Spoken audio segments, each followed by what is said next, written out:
রথযাত্রা এটি শুধু পুরীর নয়, সারা দেশের অন্যতম বড় উৎসব।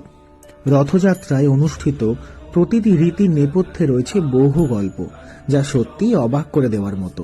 যেমন রথযাত্রায় জগন্নাথ, সুভদ্রা এবং বলরামের 3টি রথের আলাদা নাম রয়েছে। জগন্নাথের রথটির নাম নন্দীঘোষ, বলরামের রথটির নাম তালধ্বজ এবং সুভদ্রা রথের নাম দর্পদলন।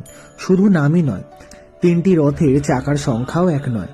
যেমন জগন্নাথের রথের চাকার সংখ্যা 16টি, বলরামের রথের চাকার সংখ্যা 14টি এবং সুভদ্রা রথের চাকার সংখ্যা 12টি। এমনকি প্রত্যেকটি রথের আলাদা রঙও রয়েছে।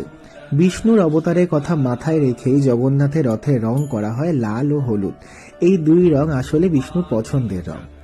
বলরামের রথের রং লাল এবং সবুজ, অন্যদিকে সুভদ্রা রথের রং হলো লাল ও কালো। জগন্নাথের রথের 4টি ঘোড়ার নাম হলো শঙ্খ, বলহাকা, শ্বেতা ও হরিদ্বর্ষ। বলরামের 4টি ঘোড়ার নাম হলো তীব্র, ঘোড়া, দীর্ঘ শর্মা এবং স্বরনাভ। সুভদ্রার 4টি ঘোড়ার নাম হলো রুচিকা, মচিকা, জিতা ও অপরাজিত। ঘোড়ার রঙেও রয়েছে তারতম্য। জগন্নাথের রথের ক্ষেত্রে ব্যবহার করা হয় সাদা রঙের ঘোড়া, বলরামের রথের ক্ষেত্রে ব্যবহার করা হয় কালো রঙের ঘোড়া এবং সুভদ্রা রথের ঘোড়ার ক্ষেত্রে ব্যবহার করা হয় লাল রঙের ঘোড়া। রথযাত্রায় জগন্নাথ, বলরাম এবং সুভদ্রা কিন্তু একা থাকেন না, তাদের সঙ্গে সহযাত্রী হিসাবে থাকেন অন্য দেবদেবীও।